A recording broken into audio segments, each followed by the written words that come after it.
Witam serdecznie wszystkich. Щиро вітаю всіх слухачів і глядачів Радіо ВНЕТ. Мене звати Софія Будко, я українка, мешканка Харкова. 3 тижні перебуваю в Польщі, у Варшаві, і маю чудову нагоду вести для вас програми з назви «Громадянин України в Польщі», присвячені передусім українцям, які були змушені залишити свою країну через війну. Ці програми присвячені і полякам, які дуже активно допомагають українцям від початку війни Росії проти України. Разом з редакцією Радіо ВНЕТ ми хочемо розглянути найважливіші теми та проблеми, які допоможуть українцям побудувати та організувати своє життя у Польщі. З нашими гостями ми обговоримо ті питання, з якими стикаються всі українці, котрі сюди приїздять. Сподіваємося, що ці програми допоможуть нашій аудиторії освоїтися і зрозуміти процеси, які можуть полегшити життя українця у Польщі. І сьогодні спілкуємося про легалізацію перебування громадян України в Польщі. Гостем і експертом нашої програми є Кристина Гаварі-Олувко, власниця юридичної фірми «Сара», яка займається легалізацією перебування іноземців. Добрий день, пані Кристино. Добрий день. Перше питання, яке мене дуже цікавить. Чи збільшилася кількість українців, які звертаються до вашої фірми по допомогу із легалізації свого перебування? Zwracają się do pani biura w pytaniach właśnie legalizacji ich pobytu. Так, причому збільшилася вдвічі або й втричі. Багато питань, а сумнівів іще більше. Закони недостатньо чітко сформульовані. Прикро, але це факт. Вочевидь, законодавчі органи не мали достатньо часу, а просто потрібно було зробити хоча б щось. Через це виникає багато питань, а людей постійно більше. І це переважно жінки. Добре, у такому разі почнімо спочатку. Напевно, найважливіше питання для українців – хто на цей момент може в'їхати з України до Польщі? На даний момент з України до Польщі може в'їхати кожен. Польща приймає всіх. З українського боку діють обмеження на в'їзд до Польщі у зв'язку з призовом чоловіків до армії. Це досить суттєве обмеження. Що стосується жінок, то вікових обмежень немає. Щодо чоловіків, то чоловіки призовного віку, звичайно, не виїдуть. Щодо студентів, теж все не так просто. Студент повинен мати документ з України, який звільняє його від військової служби за фактом вступу до вишу або проходження навчання. Чоловіки віком від 60 років можуть виїхати з України без проблем. Також окрема група чоловіків, оскільки ми зараз зосереджуємось більше на чоловіках, це годувальники родин. Тобто чоловіки, які опікуються дітьми і мають документ, який підтверджує, що вони є єдиними годувальниками сім'ї. Rodziny, w tym wypadku tych dzieci, na przykład akt zgonu matki lub orzeczenie z sądu i wyrok sądu. Це може бути, наприклад, свідоцтво про смерть матері або рішення суду про позбавлення матері батьківських прав, або будь-який документ, який свідчить, що мати не має контакту з цими дітьми. Такий чоловік, навіть молодшого віку, 40 або 30-річний, може виїхати. To może być 40-letni czy 30-kilkuletni człowiek. І немає значення, скільки в нього дітей? Тобто може бути навіть одна дитина? Так, може бути навіть одна дитина. Якщо він годувальник родини, а родина – це вже 2 особи, і якщо він не має з ким залишити цю дитину, то він має всі права опікуна. Тоді його без жодних проблем пустять на територію Республіки Польща. Добре, Дякую. А як щодо виїзду дітей? Я знаю, що в довоєнні часи, коли один із батьків вивозив дитину, то необхідно було отримати дозвіл другого з батьків. Musiałby ten rodziciel wziąć jakieś pozwolenie, tak, od drugiego, od ojca lub od matki. Jak sytuacja Як виглядає ситуація зараз? Nie ma takiego wymogu. Ситуація є така, яка є. Зараз такої вимоги немає. Зараз є загроза життю, у зв'язку із чим один з батьків може взяти дитину і виїхати. Зрештою, на даний момент це цілком логічно, бо батько може бути на війні, призваний до військової служби, а мати бере дитину і виїжджає з нею в безпечне місце, наприклад, до нашої країни. І Наступне питання. На підставі яких документів українець, дорослий і дитина може перетнути кордон Польщі? Може właśnie przekroczyć granice Polski. Насправді можна перетнути кордон, навіть не маючи жодних документів. Стражі граничної. Тоді треба повідомити прикордонників, що у вас немає документів. Складно вимагати документи від людей, які втікають від війни. Звісно, якщо документи є, це чудово. Якщо немає закордонних паспортів, то внутрішні українські паспорти теж підходять. Прикордонна служба вважатиме їх документами, дійсними для перетину польсько-українського кордону. Przekroczeniu granicy ukraińsko-polskiej. Але підкреслюю ще раз, навіть якщо у вас взагалі не буде документів, все одно вас пропустять. Верифіковані, натомість впущені зостануть. Звісно, будуть перевіряти, але впустять.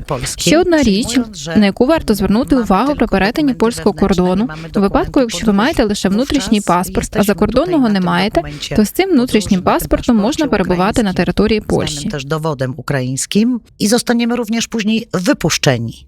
Nie ma w tej chwili obowiązku, żeby на даний момент немає такої вимоги, щоб іти до посольства України і обов'язково виробляти закордонний паспорт. Podróży, paszporty zagraniczne, jak to mówią Ukraińcy. Ну і як розуміємо, то з дітьми. І я так розумію, що з дітьми ситуація аналогічна. Z dziećmi. Так, і з дітьми так само. Закон передбачив таку ситуацію, оскільки люди можуть виїжджати з країни у великому поспіху. А хтось взагалі ніколи не планував їхати за кордон, а зараз мусить на це зважитись. Teraz musi podjąć taką decyzję. А якщо дитина в'їхала на підставі свідоцтва про народження, то чи її мати повинна подати заяву до посольства або консульства для оформлення дитячого закордонного паспорту? Так, паспорт, так як паспорт заграничний. Чи може то Чи ця дитина може залишатися тут так довго, як це потрібно, лише зі свідоцтвом про народження? За свідоцтвом. Завдяки спеціальному закону ми до 31 грудня 2022 року маємо деяку свободу на випадок відсутності документів, тим більше у випадку неповнолітніх. Свідоцтво про народження треба віддати на переклад присяжному перекладачеві, і цей документ, перекладений на польську мову, має юридичну силу. На даний момент немає такого закону, який вимагає вироблення закордонного паспорту для дитини. Kolejne pytanie związane z Чергове питання щодо тварин. З того, co wiem, no to можна було Наскільки я знаю, можна було ввести тварину без ветеринарного паспорту. для свого звіжака. Як виглядає ситуація зараз? На даний момент маємо обмеження за кількістю тварин, яких ввозимо. Це 5 штук. На кордоні кажемо, що в нас є така тваринка, отримуємо документ, на підставі якого реєструємо тварину в місцевій ветеринарній службі. Тутешні ветеринари вже знають, як це відбувається. Вони мають безкоштовно зробити тварині щеплення і видати документ на такого собаку чи кота. Nieodpłatnie zaszczepić zwierzątko, wydać dokument, wydać książeczkę dla takiego psa czy kota. Інша справа, коли громадяни України приїздять до Польщі транзитом і везуть з собою тварину. Тоді процедура досить схожа, але вже буде треба оплатити послуг ветеринара. Dokonać takiej opłaty już u weterynarza. Угу. Добре, а прошу ще раз повторіть. Повторіть, будь ласка, щоб наша аудиторія остаточно зрозуміла. Куди повинен звернутися українець, який має тварину без паспорту? Паспорту.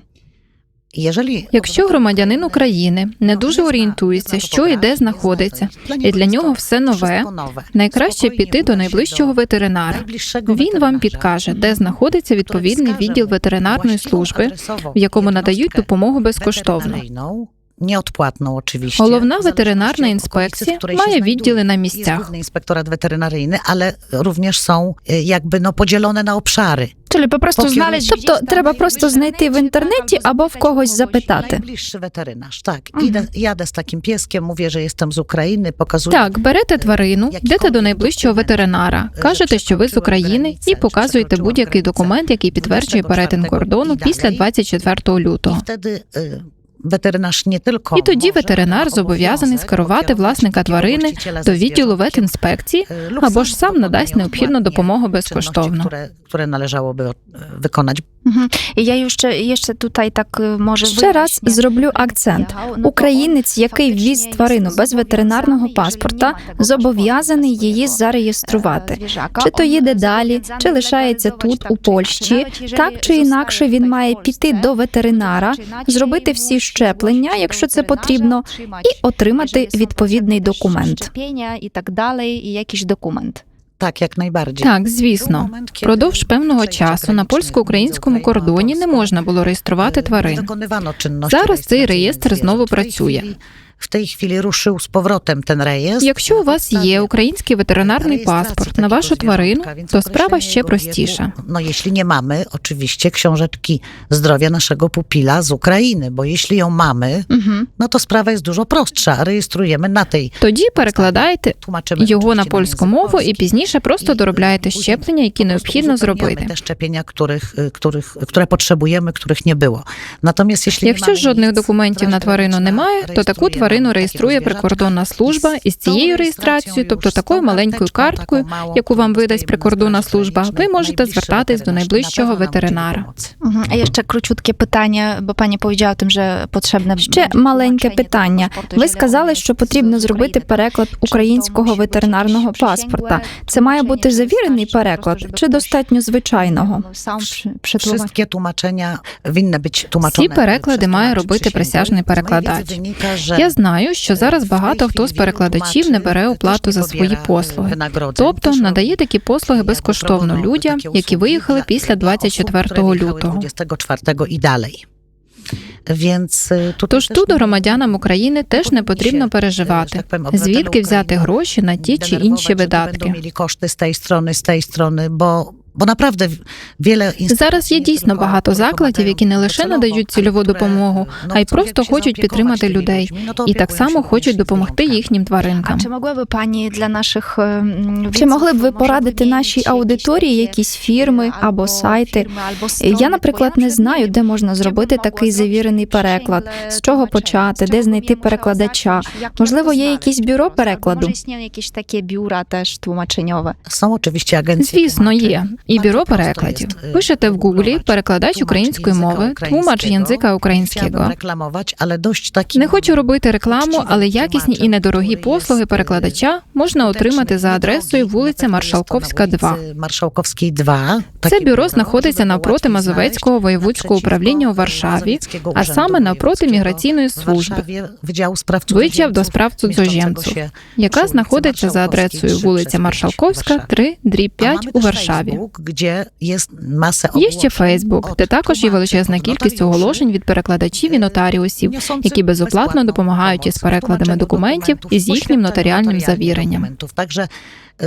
Czyli po prostu wystarczy zostać subskrybentem. Тобто достатньо підписатися на тематичні сторінки і просто шукати інформацію там? Гадаю, що зараз Фейсбук – це велика сила. Dobrze. Добре. Гаразд. А тепер питання. Mamy tak, osoba Людина вже в'їхала до Польщі już na przykład ma і має печатку про в'їзд. Jakie muszą być jej podalsze te kroki? Які подальші кроки для легалізації її перебування? Wszystko zależy od tego, co ta osoba będzie chciała dalej. Все залежить від того, які в цієї людини подальші плани. Ta osoba Якщо у вас є місце, в якому ви можете, так би мовити, пересидіти війну, тоді не потрібно робити абсолютно нічого щодо легалізації вашого перебування. Zupełnie nic, to znaczy nic, jeśli chodzi o legalizację dalszego pobytu. Якщо у вас тут родина, яка приїхала сюди раніше, і якщо ви приєднались до своєї родини, то абсолютно нічого не потрібно робити з метою легалізації аж до 31 грудня. Єдина дія, яку треба виконати, це оформити песель, здаючи при цьому відбитки пальців. Чому це так важливо? Якщо у вас не буде номеру песель, ви не зможете скористатися фінансовою допомогою 500+, або отримати одноразову допомогу 300 злотих. В постаті 300 злотих єдноразової допомоги. Також не зможете отримувати інші види допомоги. можливо, менш відчутні. Але ж ви розумієте, що для біженців важливий кожен злотий. Dla uchodźców rzeczy bardzo znaczących, dla których liczy się, no nie oszukujmy się, każda złotówka. Так, а єжелі, наприклад, особа... А якщо людина має намір їхати далі, тобто перетнути кордон із Польщею і прямувати до іншої країни, чи це взагалі потрібно? Якщо ви їдете через Польщу транзитом, то на даний момент за законом вам дозволяється пробути тут 30 днів. Наскільки я пам'ятаю, зараз умови саме такі. Na dzień dzisiejszy odpowiadam za swoje słowa.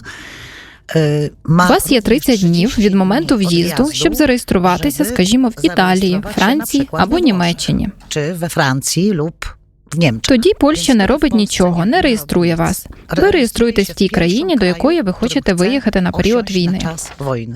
Угу.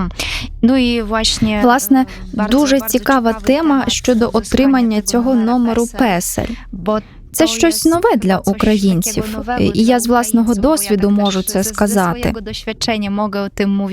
І також я чую від своїх співвітчизників, що дехто боїться робити цей номер песель. Можливо, вони до кінця не знають, навіщо це потрібно, і чи будуть потім якісь правові наслідки. В зв'язку з тим. Нема чого боятися. Песель дає багато корисного. Це просто ідентифікаційний номер людини. Bez tego numeru po prostu nie jesteśmy w stanie, tak jak my Polacy, również każdy z nas posiada PESEL, a jak go nie Всі posiada, поляки to мають номер wielu песель, posiada а якщо z його wielu немає, względów, то його które необхідно ułatwią виробити. życie. І на Jeśli це є będzie багато posiadał, причин. tutaj Він chodzi дуже też полегшує o- життя в tutaj Польщі. chodzi też o to, Важливо że пам'ятати, proszę що pamiętać, że песель – це PESEL ніщо to jest, інше, nic як перші innego, 6 jak цифр дати 6 pierwszych народження. cyfr daty naszego urodzenia. Więc To ciekawostka dla То це для мене новина, якщо чесно. dopiero kolejne cyfry są cyframi Лише наступні цифри – це номер, do присвоєний danego певній człowieka. особі. I po PESEL-u, Ось і весь песель. jeżeli ktoś, dajmy na to, Якщо, не дай Боже, ulegnie ви потрапите в wypadkowi, nie ma przy аварію sobie і не матимете ubezpieczenia, з nie собою ma przy страхування sobie чи nic, інших wystarczy, że документів, zna swój то PESEL достатньо na знати pamięć, свій a песель на łatwo się go пам'ять. zapamiętuje, А bo, запам'ятати tak jak його powiedziałem, легко, pierwsze cyfry тому що, daty як я вже urodzenia. казала, перші kolejnych цифри – це jest дата 5. народження, Tyle плюс jest do ще 5 zapamiętania. цифр. Ось і все, Podaję, що треба запам'ятати. Na przykład Можна назвати ці цифри в автомобілі швидкої допомоги, в лікарні тощо. Автоматично шпиталь widzi, така І тоді особа, лікарня чи автоматично przekroczyła бачить, granicę, хто ви, коли чи є в перетнули системі кордони, чи ви зареєстровані в здоров'я. системі Тобто охорони просто здоров'я. niesamowite Це ułatwienie дуже dla- корисна Dla річ. wszystkich. А опrócz tego systemu Крім охорони здоров'я, які ще переваги дає цей номер песель? Przede wszystkim PESEL wymagany jest, to korzyści to może Номер песель вимагається, наприклад, для відкриття рахунку в банку, реєстрації машини. samochodu. Для вирішення всіх формальностей потрібен песель. Щодо переваг, він відкриває доступ до цільової допомоги, на яку ви маєте право згідно закону. Wcześniej ustawowo zapisane dary. No, Якщо jest taki людина przykład, хвора або має інвалідність, то така людина може отримати, наприклад, інвалідне крісло або інші речі, які допоможуть їй функціонувати. Inwalidzki, czy cokolwiek, co jej dalej pomoże w funkcjonowaniu przy życiu. Też ten Цей номер PESEL песель jest дуже bardzo потрібен, potrzebny, тому bo що тоді wtedy польська держава państwo знає, polskie кому wie, допомагає, komu і pomaga, чи людина taka вже osoba колись kiedyś користувалась цією korzystała z допомогою. takiej pomocy. Немає A жодних jeśli причин для tak, занепокоєння to w щодо jakim номеру zakresie песель. korzystali Більше z tej того, pomocy? наскільки я знаю, Naprawdę громадяни nie ma України się також мають czym свій аналог przejmować, номерів jest to песель. naturalny PESEL. Zresztą, z tego co wiem, również obywatele Ukrainy mają swoje PESEL-e, też w swoim kraju. Це ж такого, як Так, це ідентифікаційний код. Такий код Власне, ідентифікаційний. цей ідентифікаційний код колись у нас називався номер НІП – індивідуальний номер платника податків. Потім ввели песель. Польська держава відмовилась від номерів НІП. І тепер для податкової звітності потрібно мати песель. Мусить бути песель. Є цілий ряд можливостей, які громадянинові України дає песель. І цілий ряд речей, які неможливо отримати без номеру песель. Не мając numeru Мгм. PESEL. Польща зараз максимально спростила процедуру його отримання. Заявок дуже багато, тому, можливо, громадянин не отримає песель за один день, але точно отримає його у строки до 3 W тижнів. ciągu 3 tygodni go otrzyma. Угу. А зараз теж таке питання. Тепер інше питання. Людина приїхала, отримала цей песель, а потім виявилося, що вона має їхати далі. Чи потрібно десь про це повідомляти, якось відмовитися від цього номеру? Резигнувати з цього номеру? Nie, PESEL jest Ні, dożywotni. PESEL надається на все життя. Якщо людина виїздить, наприклад, до Італії, то там же діють місцеві норми. Jakby wewnętrzne. PESEL nie jest... PESEL – це не загальноєвропейська правова регуляція, але його можна перевірити в інформаційній системі Шенгену. За номером PESEL можна перевірити, чи людина, наприклад, не була в Po розшуку. numerze PESEL możemy sprawdzić w systemie informatycznym Schengen, czy dana osoba, no na przykład nie była poszukiwana. Чи не скоїла якогось злочину? Чи не скоїла злочину, чи не порушила закон. Чи не сталося так, що людина має якесь кримінальне минуле, а зараз тікає від правосуддя. Jakby dyrektywa Це у danego випадку, kraju, якщо в обраній вами країні, Італії або Франції, не діють якісь інші директиви. Nie chcę się wypowiadać za tamte kraje. Щодо цих країн не можу точно сказати. Отже, українець не мусить відмовлятися від номеру PESEL, бо цей номер надається йому на все життя. Dziękuję. Дякую. І Ми вже трохи торкнулися теми рахунків у банках. Я хотіла б почути від вас якісь поради.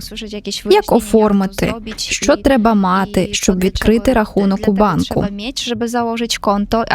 Наведу особистий приклад. Мені вдалося відкрити рахунок ще без номеру PESEL, і я знаю, що деякі банки це дозволяють, але деякі і справді вимагають PESEL. Як ситуація виглядає на цей момент? з тим контем? Większość banków Більшість wymaga банків все ж таки jednak вимагає PESEL. Owszem, są banki, które Так, є й nie банки, які не wymagają. вимагають. To są ich wewnętrzne Це їхні zarządzenia. внутрішні Może директиви. być tak jak... Згадаю Muszę знову про wrócić те, do що tego перші wątku, цифри в że номері PESEL cyferki – це наша дата w numerze народження. PESEL są na Тож деякі naszą datę банки urodzenia, погоджуються więc відкрити niektóre banki рахунок лише за zgadzają умови się надання wyjątkowo документу із na датою podstawie народження. daty urodzenia, tak jak ZUS. Так Zgadza само się й ЗУС zarejestrować погоджується на тимчасову tymczasowo, реєстрацію dajmy na to іноземця, cudzoziemca, який не має номеру który PESEL, również nie ma на підставі PESEL-u дати його і народження. zostaje zarejestrowany na Але podstawie я daty раджу всім urodzenia. нашим слухачам виробити собі номер PESEL, оскільки це їм точно знадобиться в житті. Це не тягар, це привілей. Bo na pewno im się w życiu przydadzą. To jest przywilej, a nie przymus. Dziękuję. Ну і właśnie Також зі свого досвіду можу сказати, коли я отримала номер PESEL, то мені відразу створили довірений профіль зауфаний. Хотілося б трохи більше про це дізнатися. Що це таке? Я увійшла на сайт, щось підтвердила, перевірила, але так до кінця й не зрозуміла, які можливості дає мені цей довірений профіль. Чи могли б ви крок по кроку описати процедуру створення цього профілю і розповісти, як можна використовувати цей інструмент у повсякденному житті? Procedurę stworzenia tego profilu i dalej, jak osoba może posługiwać się tym narzędziem w swoim takim życiu, jak rozumiem, codziennym. Профіль заufany. Довірений профіль полегшує нам життя. Підтвердити дані можна через банк або адміністрацію гміни, урząd гміни. Після того, як створимо профіль і як оформимо його на сайті «Профіль заufany», нам потрібно підтвердити свою особу в адміністрації або за допомогою банку. Це робиться з метою запобігання шахрайству. Хтось ще під нас, siedząc przed ekranem komputera, nie podszył. Що це нам дає? Нам дає bardzo Наприклад, dużo, bo можна користуватися функцією електронної кореспонденції. Можна користуватися електронними послугами різних державних установ. За це не потрібно платити. Навіть не треба буде купувати поштові марки і йти на пошту, щоб надіслати листа. Відправляємо все в електронній формі. За допомогою довіреного профіля ми також можемо зареєструвати господарську діяльність. Również daje nam możliwość założenia działalności gospodarczej poprzez profil zaufany. Тобто нам не потрібно кудись іти, стояти в чергах. Coś tam Przede wszystkim. No, to, ja tak ograniczam się jeszcze, bo... Так, наразі мені досить важко описати всі переваги, щоб це було корисно людині, яка знаходиться тут 2-3 тижні чи місяць. Але наступним обов'язковим кроком після оформлення номеру PESEL є створення довіреного профілю. Ale tak krok po kroku, jak już będą miały właśnie PESEL, niezbędny do profilu zaufanego. Можна потім зайти на сайт і почитати детальніше. Wtedy wejdą na stronę, poczytają. Інформація є також українською мовою. Tak, ja potwierdzam, to jest prawda. Так, підтверджую, це правда. Więc jest to warte do poczytania. Варто ознайомитись з цією інформацією. Там все досить гарно описано, є багато корисних вказівок. Підсумуємо. Довірений профіль потрібен передусім для вирішення питань із документами адміністративних справ. Drodzy Państwo, chyba Шановна dzisiaj аудиторія, była taka сьогодні ми bardzo, порушили bardzo дуже потрібні для життя rozmowa. теми, Otrzymaliśmy, отримали відповіді на численні питання, з якими стикаються українці, які шукають безпечного прихистку в Польщі. Вичерпні відповіді на всі питання надала нам пані Кристина Гаварі-Олувко, власниця юридичної фірми, яка займається легалізацією перебування іноземців. Щиро дякуємо, пані Кристино. Я також вам дякую. Дякуємо нашим глядачам і запрошую на наступні зустрічі, присвячені іншим важливим аспектам організації життя українців у Польщі. Організації життя українців в Польщі. Дякую, до побачення, разом переможемо. Обов'язково переможемо. Дякуємо.